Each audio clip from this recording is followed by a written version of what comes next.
The envelope had no stamp. That was the first thing Miriam noticed when she pulled it from the bottom of the cedar chest. No stamp, no postmark, no return address. Just a name written in brown ink across the front. A name she recognized, though the hand that wrote it had been dead for 61 years. Aldous Vane, 1931. She set it on the kitchen table and stood back from it, the way you stand back from something you are not sure is safe to touch. Outside, the November rain came down in long gray curtains across the Tennessee hills. The kettle on the stove began to whisper. And Miriam Vane, 63 years old, keeper of a family she had always believed she understood, reached for that envelope and did not open it. Not yet. She had found the cedar chest in the basement of her mother's house, 3 days after the funeral. Her brother had taken the furniture, the silver, the quilts their grandmother had stitched by hand during the Depression years, but the cedar chest, pushed far under the stairs, half hidden behind a broken dehumidifier and 2 boxes of National Geographic magazines, the cedar chest nobody had claimed because nobody had known it was there. Inside, a bundle of letters tied with kitchen twine, a photograph of a man she did not recognize standing in front of a building with no visible sign. A small notebook with the spine cracked open, the pages covered in a handwriting that was precise and cramped and nothing like her mother's. And this envelope, the one that lay on the table now, with that name in brown ink. Aldous Vane, 1931. Her grandfather's name. A man who had died, according to family story, in a farming accident outside Cookeville in 1934. A man she had seen exactly twice in photographs, both times blurred, both times at a distance, both times with his face turned slightly away. The kettle began to scream. She poured the water without looking at what she was doing, keeping her eyes on the envelope, and it was while she was standing there with the steam rising around her hands that she thought, there is something underneath this. There is something that everyone who touched this chest decided at some point not to say. This is a story about what gets buried, about the names that disappear from census rolls in the space of a single decade, present in 1920, gone by 1930, as if a family of 5 had simply folded itself into the American soil and left no forwarding address. About the reasons people erase themselves and the reasons they leave, despite everything, one sealed envelope behind. Miriam did not go looking for a mystery that night. She was a retired school teacher from Cookeville, Tennessee, the kind of woman who kept her receipts in labeled envelopes, and her grief in a small, well-managed room inside her chest. She had come to her mother's house to close it out, to sort the dishes, donate the clothes, sign the papers. Clean work. Necessary work. But there was that envelope on the table. And there was the photograph in the cedar chest, a man she did not recognize. And there was the notebook. And there was the knowledge, settling over her like the smell of cedar itself, that her family had a shape she had never been shown.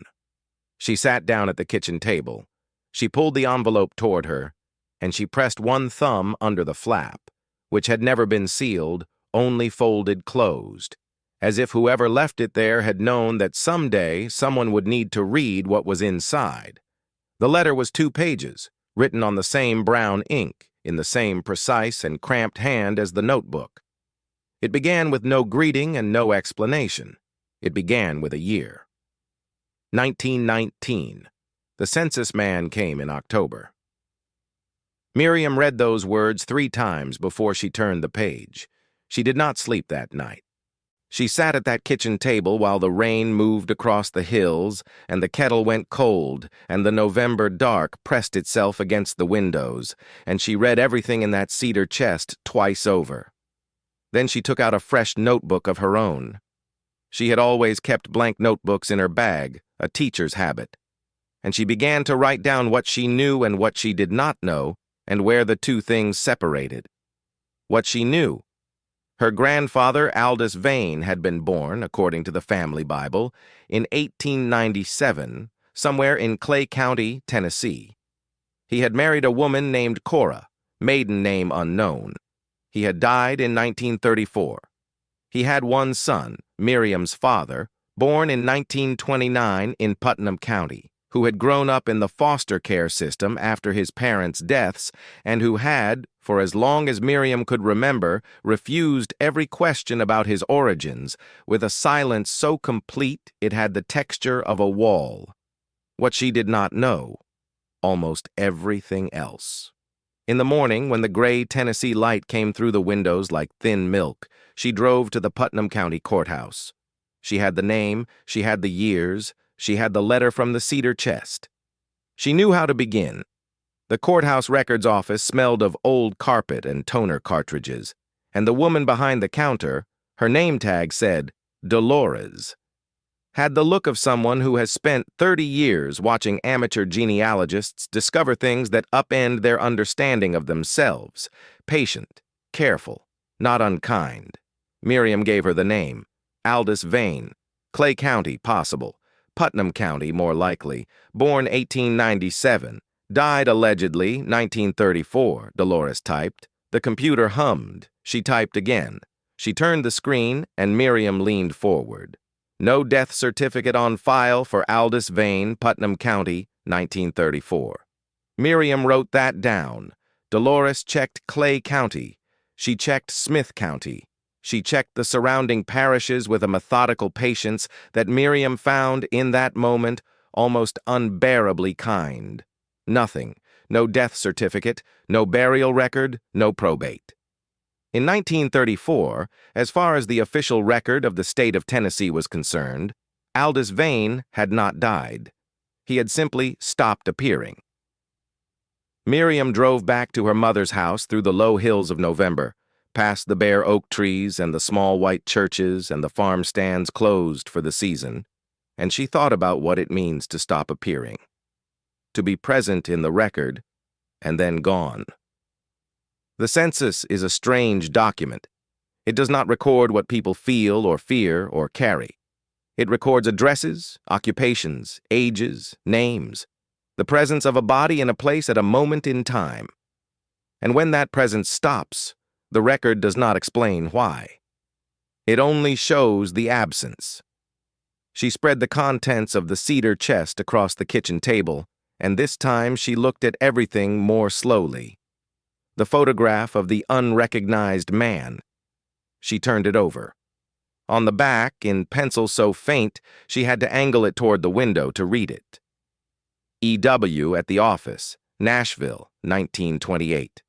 E.W., not Aldous, someone else. The notebook. She went through it page by page this time, and she understood that it was a kind of ledger. Not financial, personal. Names, dates, places, and beside each one, a short phrase. Left Tuesday. Gone to Grundy. Sent word in September. The entries ran from 1918 to 1931, and the hand was consistent throughout. Precise, cramped, and now that Miriam looked at it next to the letter, identical to the letter's hand. Her grandfather had kept this notebook. For 13 years, her grandfather had recorded the movements of people. Not his own movements, other people's. And then, on the last page that had any writing, in an entry dated October 1931, the same year as the envelope, one line, written larger than all the others, as if the hand had been less steady when it wrote it. The Vane family, Clay County, not there. Miriam read it again. The Vane family, Clay County, not there. Her grandfather, writing about his own family in the third person, about a family that, when he went to find them, was not there. She sat with that for a long time. Here is what the letter said. Not all of it, but the beginning, which is the part that sent Miriam backward in time into the clay-red hills of a county she had never visited, looking for a disappearance that had begun before her father was born. 1919. The census man came in October. My father met him at the gate and said we were 7 in the house. He wrote it down and left, and my father came inside and his hands were shaking, and I understood, even then, that something had been decided. I was 22. I asked him what he had told the man, and he said, "Enough." He said, "Some things you do not put in a book. Some things you do not put in a book." Aldous Vane's father, Miriam's great-grandfather, a man whose first name she did not yet know, had given the census enumerator a partial truth in October of 1919. 7 people in the house. But what the letter went on to describe, across those 2 handwritten pages, was something the official record had never captured. The 8th person.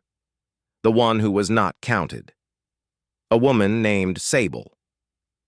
The name appeared in the letter twice, with no last name, with no explanation of her relationship to the family, with only this: Sable had been with us since before I was born. She was not kin by blood, but she was kin by everything else. And my father knew that if the man wrote her name down, other names would follow and other questions, and we could not answer those questions. Not then. Not there. Tennessee, 1919. The years immediately following the Great War, the years of the Red Summer, the years when the color of your skin determined what questions you were permitted to answer without consequence. Miriam, a schoolteacher, a woman who had taught history for 30 years, understood the shadow behind those words without needing them spelled out. She also understood that this was only one layer, because the letter said more. The letter said that by 1929, by the time Miriam's father was born, there were reasons beyond Sable, reasons the family had been adding to for a decade, reasons that had made the Vane name in Clay County a complicated thing to carry in public. And the letter said that in the winter of 1930, the census man came again. And this time, the Vane family was not at the gate. The 1930 census for Clay County, Tennessee. Miriam found it that afternoon, not at the courthouse, but at the library in Cookville, where the genealogy room kept microfilm records and a subscription to Ancestry that the librarian, a young man named Patrick, walked her through with the careful attention of someone who had guided this particular journey before. She searched by name first. Vane, Clay County, 1930. Nothing. She searched by address, using the 1920 record that she found without difficulty. There they were, the Vane family, on a rural route outside Red Boiling Springs in Clay County. Father Clarence Vane, age 51, wife Louisa, age 47, son Aldous, age 23, daughter Vera, age 19, son Edmund, age 15, son George, age 11, and one additional resident listed only as female lodger, age approx 40, no surname given. 7 people, as Clarence had said. Miriam looked at that census line for a long time, the lodger with no surname, Sable, right there in the official record, but stripped of her name, stripped of her place in the family, reduced to a category that carried no information. And in 1930, that address in Clay County returned nothing. The enumeration district records for that part of Clay County in 1930 showed neighboring families, the Holloways, the Reeds, the Burks. But where the Vane property would have been, there was a gap. A house counted as vacant. Owners unknown. Miriam leaned back from the microfilm reader. The library was nearly empty at this hour, just an elderly man asleep over a magazine near the window and Patrick at the reference desk, pretending not to watch her. She pulled out her notebook and wrote, Clarence Vane, Louisa Vane, Vera Vane, Edmund Vane, George Vane. 1920, present, 1930, gone. Aldous Vane, absent from 1920 record location. Son born 1929, becomes ward of state. Why? And then, below that, because she was a teacher and she knew that the right question matters more than a premature answer. What happened between 1920 and 1930 that made a family of 7, at minimum, disappear from the official record of Clay County, Tennessee? She asked Patrick if he had Confederate pension rolls, Freedmen's Bureau records, anything from the county going back to the 1880s and 1890s. He did. He walked her to a second cabinet and left her with a box that smelled of dust and old paper and something faintly sweet, like dried flowers, the way very old documents sometimes do. Inside the box, in a folder labeled Clay County, Miscellaneous, pre-1920, she found a ledger page that had been clipped from a larger document. At the top of the page, in a bureaucratic hand entirely unlike her grandfather's, a heading, Clay County Colored Residents, Property Survey, 1902, and halfway down the page, a name, Sable Vane. Miriam's hands were very still. Not a lodger, not a person of uncertain status, sheltered by the charity of a white family, a property owner, a woman named Sable Vane, the same surname, who in 1902 had been recorded as owning 11 acres in Clay County on the Red Boiling Springs Road, the same road as Clarence Vane. She drove back to her mother's house in the dark, and she did not turn on the radio. The hills were black shapes against a sky that had cleared after the rain, and the stars were the particular hard brightness of late November, and Miriam drove and thought about a woman named Sable, who had owned land in Clay County, Tennessee in 1902, and who by 1920 was listed in the census as a female lodger with no surname, in a house on the land she had once owned with a family that shared her name. She thought about what the letter had said. Sable had been with us since before I was born. She was not kin by blood, but she was kin by everything else. And she thought about how that sentence might be read in a different light. Not kin by blood, every other kind of kin.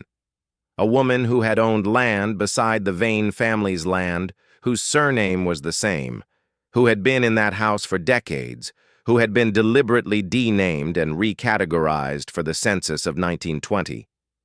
And she thought about the gap where the family should have been in 1930. At the kitchen table, with the cedar chest's contents spread before her, she opened the letter again and read further than she had gone before. The last paragraph, which she had skimmed in the exhaustion of the previous night, was the one that mattered most. I did not understand until I went back in 1931. I had been away since 1924, Nashville, then Memphis, then Nashville again, trying to make something that would not come. When I returned to Clay County, the house on the Red Boiling Springs Road was someone else's. A family named Holloway had moved into the east portion. The western portion, Sable's 11 acres, had been absorbed by a man named Cutler, who I did not know. No one in Red Boiling Springs could tell me where the family had gone, or would not tell me, which is the same thing in the end. My mother and father and siblings had become, in the space of the 7 years I was gone, simply absent. And Sable, who I had known my whole life, whose face I can see as I write this, gone with them. I wrote it down in my notebook. The Vane family, Clay County, not there. I do not know where they went. I do not know what happened. I know my son is 4 years old, and I am writing this letter because I am afraid that if something happens to me, no one will know there was something to look for. 4 years old, 1931, meaning born 1927. But the family Bible said 1929. Miriam wrote that down and underlined it. 2 years. A discrepancy of 2 years in her father's birth record. It seems like a small thing. In genealogy, a small discrepancy is almost always a door. She went to bed at 2 in the morning, and she lay in her mother's house in the narrow guest bed that had always been hers when she visited, and she looked at the ceiling in the dark and thought about doors. About the kind of door that looks like a small mistake in a date, a clerical error, a number transposed, and about the truth that such doors sometimes open onto. She was up before 6. The Tennessee State Library and Archives in Nashville is a place Miriam had been to twice before, both times on school trips. both times as a chaperone keeping children in a straight line. She had never come as someone looking for her own family. She arrived at 9 o'clock when the doors opened, and she signed in at the genealogy desk, and she told the archivist, a small woman with reading glasses on a beaded chain, what she was looking for. Birth records for Clay County, late 1920s, for a child named Vane. And while she waited for those, anything related to the land transfer of approximately 11 acres on the Red Boiling Springs Road, Clay County, sometime between 1924 and 1931. The archivist came back with 2 folders and a microfilm reel. Miriam began with the birth records. She found him immediately. Baby boy Vane, born October 14, 1927, Clay County. Mother listed as Cora Vane, age 19. Father listed as Aldous Vane, age 30. The handwriting on the record had a note added in different ink, different hand, different date, 1929, that read, "Record amended per Putnam County filing." The amended record was in the second folder. James Harmon Vane, born October 14, 1929, Putnam County. Same mother, same father, same child, with a name added, and the date moved forward by 2 years. The child had been born in Clay County in 1927. He had been re-registered in Putnam County in 1929. The birth year had been changed. Miriam's father, James Harmon Vane, had been born 2 years earlier than his official record stated in a county where the family had already begun to disappear, at a time when Aldous had gone to Nashville and the family's situation on the Red Boiling Springs Road was already shifting into something precarious. The archivist came back with the land records, and Miriam set the birth records aside. The 11 acres. The transfer was there, plain in the deed book, November 1926. Sable Vane grantor. Cornelius Cutler grantee. Consideration, $12. $12 for 11 acres. The date of the transaction was November 1926. Aldous Vane had gone to Nashville in 1924.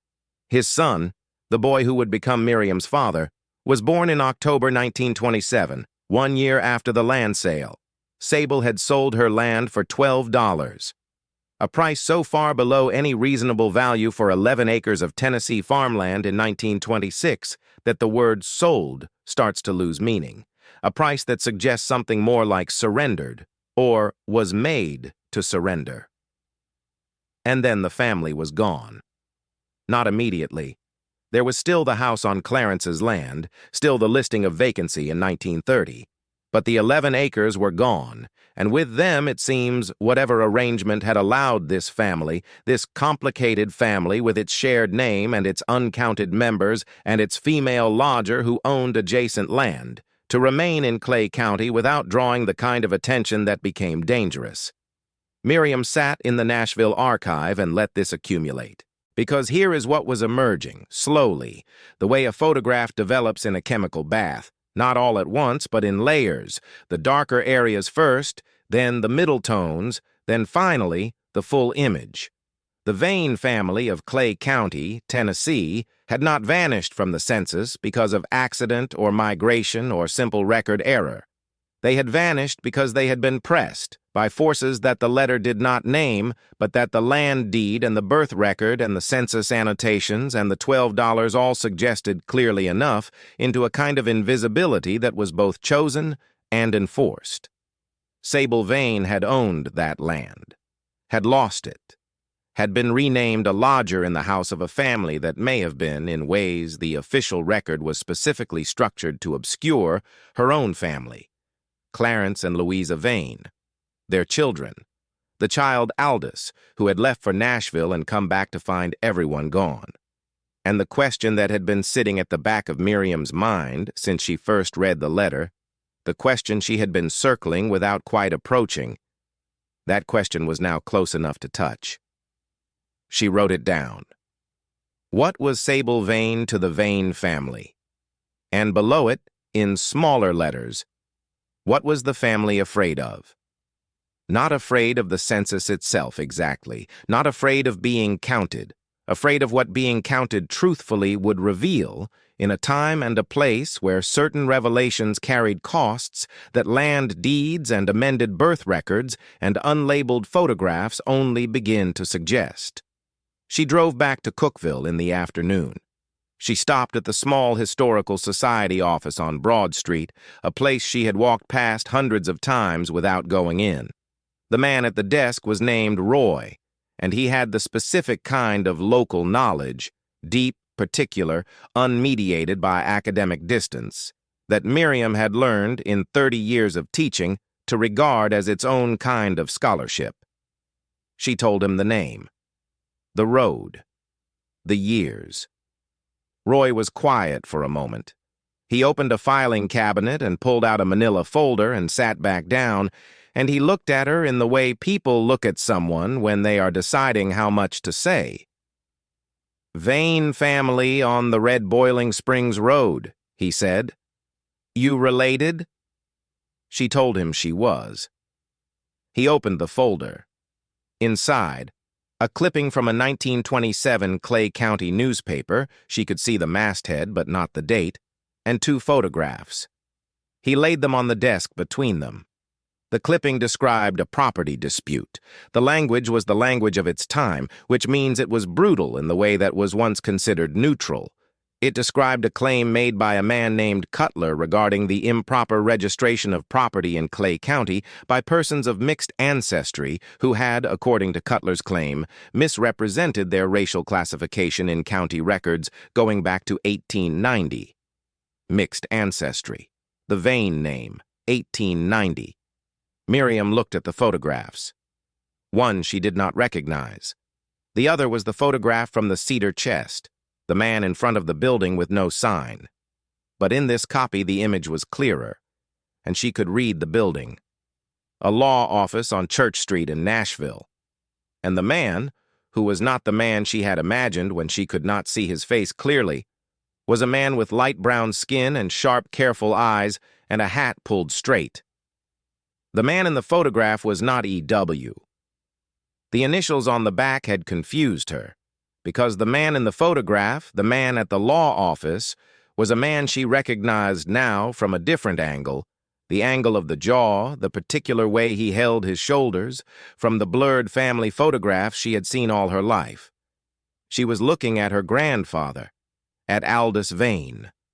Not the white man she had always imagined, without ever quite articulating the assumption. A man whose family had navigated the classification systems of a southern state for decades by existing in the ambiguous territory between categories that the state itself was determined to make rigid. A family that shared a surname with a woman whose land had been seized under a legal challenge to their racial classification. A family that had moved between counties, changed birth dates, re-registered children, and ultimately dispersed entirely rather than be defined by a category that would cost them everything they had built. The cedar chest, the letter with no stamp, some things you do not put in a book. And here was Miriam Vane, 63 years old, sitting in a Historical Society office in Cookville, Tennessee, holding a newspaper clipping from 1927 and looking at her grandfather's face for the first time. Roy was watching her. She did not say anything for a long moment. Outside, on Broad Street, a truck went past, and a child on a bicycle, and an ordinary Tuesday afternoon in November continued without waiting for her to catch up. Then she said, "I need to find where they went." Roy told her what he knew, which was incomplete but pointed in a direction. The Vane family, those who left Clay County in the late 1920s, had gone, according to what Roy had pieced together from church records and county histories and the memories of elderly residents he had interviewed years ago, in 2 directions. Some had gone north, the road that millions took in those years, the road out of the South and into the industrial cities where the color line was drawn differently, if no less painfully. Chicago, Detroit, Cleveland. But some had gone east, into the Appalachian counties where families of mixed heritage had been settling for a century, where communities existed in the mountain hollows that did not fit neatly into the binary that the law demanded, where people lived as something the census had no box for. Miriam went home with Roy's information, with the newspaper clipping he photocopied for her, and with a specific name, Melungeon. She had heard the word before. It is a word that means different things depending on who is saying it and when. Sometimes a slur, sometimes a proud identity, sometimes a mystery, sometimes a simple description of the communities of mixed European, African, and possibly Native American ancestry that had lived in the Appalachian region since before the American nation existed. Communities that had spent 2 centuries being misclassified, reclassified, challenged, and erased in official records because they did not fit the story that the record keepers were trying to tell. And it occurred to Miriam, sitting in the November kitchen with the cedar chest and the letter and the newspaper clipping and her grandfather's face looking up at her from a photograph taken in Nashville in 1928, that the word vanished was wrong. The Vane family had not vanished. They had moved, deliberately, into a portion of the American landscape where the official record had always struggled to reach them, and where they had been, in various forms, already living for longer than any census counted. But her grandfather had not gone with them. He had stayed in Nashville. He had written a letter and sealed it inside an envelope that he had left for his son.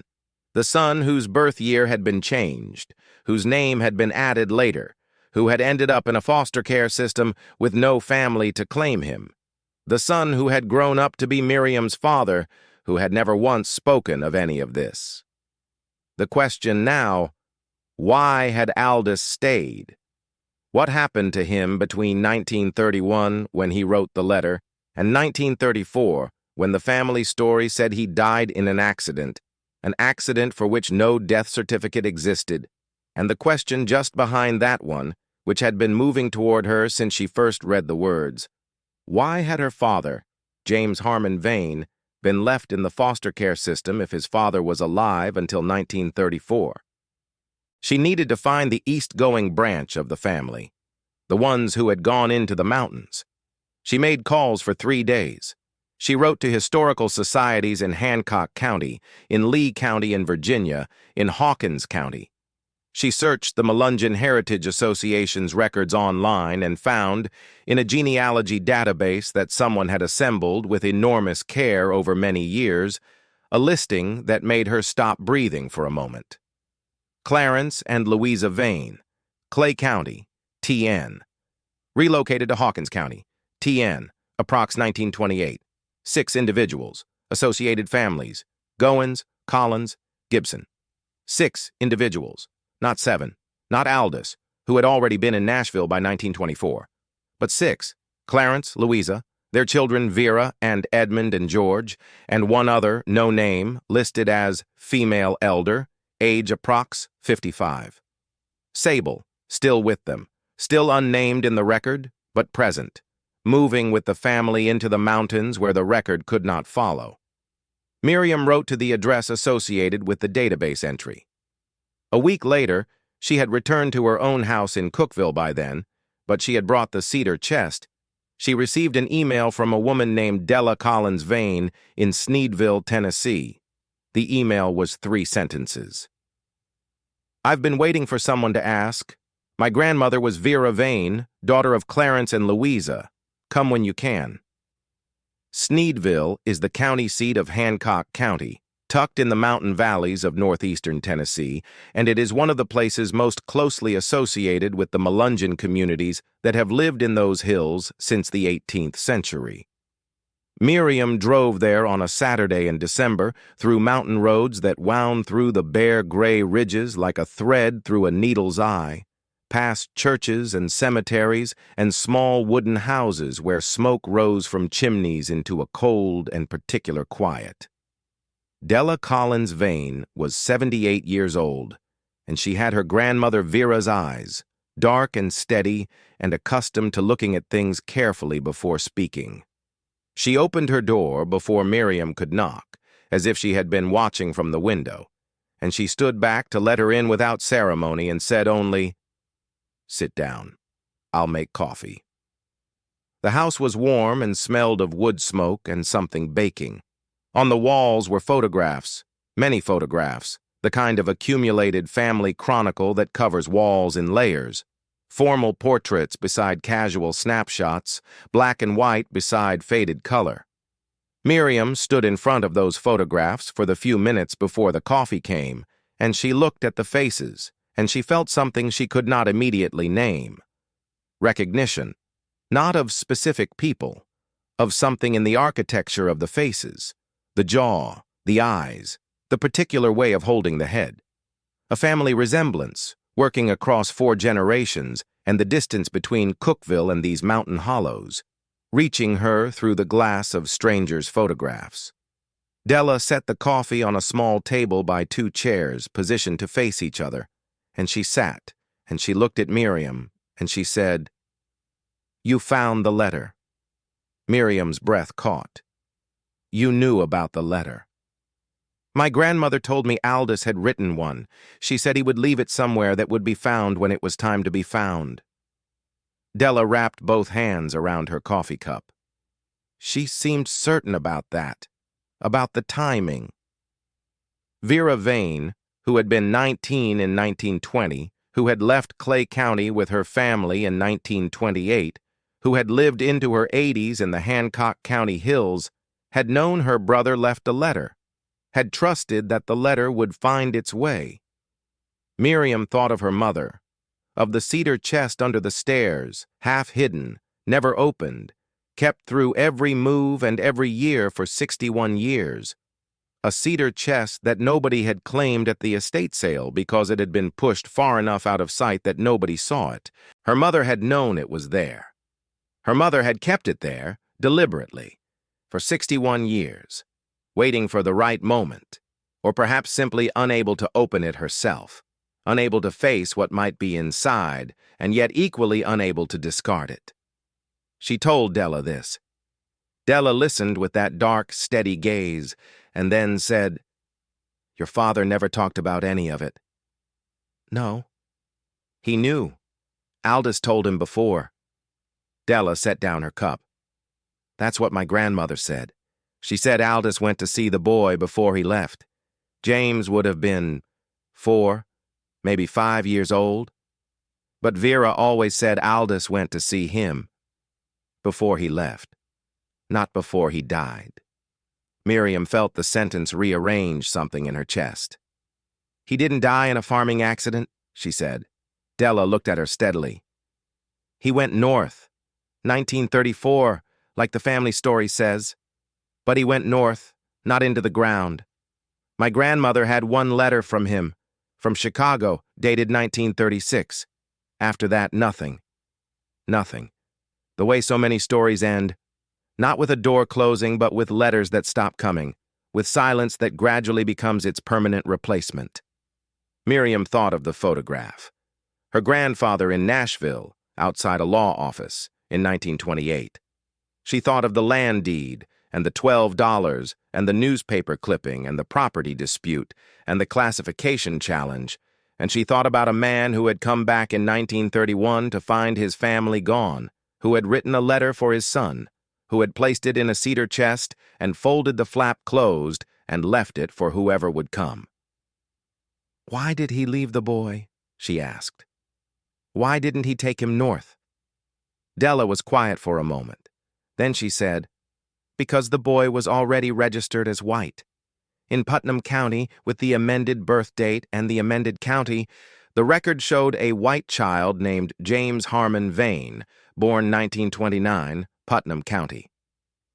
Aldous knew what would happen if he took the boy north as his father. The classification would follow. The questions would start again. He left him with the record that was cleanest, because he believed that was the kindest thing. The cruelest kindness. Giving a child the one document that could protect him, and the cost of that document was the erasure of every name and face and story that had made the child possible. James Harmon Vane had grown up in the foster system knowing almost nothing. He had grown up with a blank where his family should have been. He had grown up and married and had children and never once, Not once, as far as Miriam could recall across 63 years of memory, spoken a name from before. Not Aldous, not Cora, not Clarence, not Louisa, not Sable, especially not Sable. Miriam spent 3 more hours with Della that Saturday. She learned that Vera Vane had married a man named Collins and raised 4 children in Hancock County.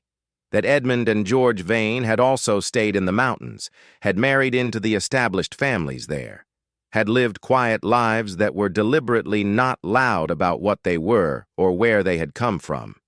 That Clarence Vane had died in Hancock County in 1941 and Louisa in 1944, and both were buried in a small cemetery on a ridge above Sneedville.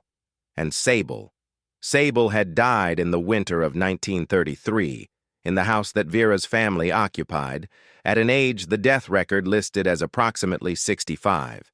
She was buried in the same cemetery as Clarence and Louisa. Her grave marker, Della showed Miriam a photograph on her phone, said only 2 words. Sable Vane. No dates, no epitaph, no additional information, just the name.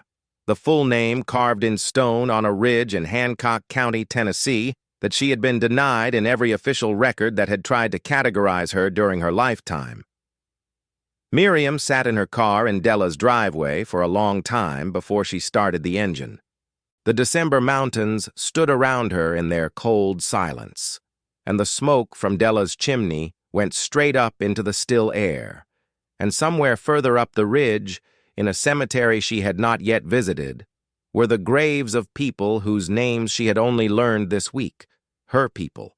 She had a photograph now that Della had given her, a copy of a family portrait taken in the late 1930s in Hawkins County, the kind of formal studio photograph that families made when they could afford it. In the photograph, Vera, Edmund, George, and their families. And in the center of the group, seated, an elderly woman in a dark dress with her hands folded in her lap and her eyes looking directly at the camera. The woman's face was remarkable. High cheekbones, dark eyes, a stillness in the expression that was not coldness, but something more like patience. The patience of someone who had been looked at by official forms and classification systems for 60 years and had learned to look back without flinching. Miriam had never seen this woman's face before. She had not known this woman existed 4 days ago.